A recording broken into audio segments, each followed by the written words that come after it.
নগাঁৱৰ মাজমজিয়াত ৰলি নামেৰে এখন অত্যাধুনিক বিউটি পাৰ্লাৰ মুকলি কৰা হ'ল যোৱা ৩ মে' তাৰিখে। আচলতে ৰলি হৈছে এখন ইউনিছেক্স চেলুন আৰু মেকআপ ষ্টুডিঅ'। ইয়াত পুৰুষ আৰু মহিলা দুয়োৰে বাবে সকলো সুবিধা উপলব্ধ।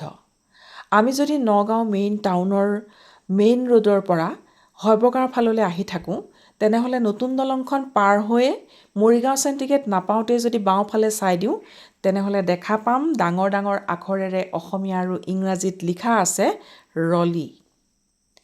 ৰলি আচলতে খুব এটা ডাঙৰ প্ৰজেক্ট। ইতিমধ্যে ৰলিৰ বিভিন্ন চেম্বাৰবিলাক অত্যাধুনিক সা সামগ্ৰীৰে ভৰাই পেলোৱা হৈছে। খুবেই ভাল লাগিল প্ৰতিষ্ঠানটোলৈ আহি। সেইদিনা উন্মোচনী অনুষ্ঠানটোলৈ আমি আহিলোঁ যদিও অকণমান দেৰি হ'ল।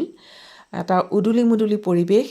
এয়া হৈছে ৰলি শইকীয়া, এই অনুষ্ঠানটোৰ অধিকাৰী বা গৰাকী, আৰু তেখেতৰ নামেৰেই এই প্ৰতিষ্ঠানটোৰ নাম ৰখা হৈছে ৰলি।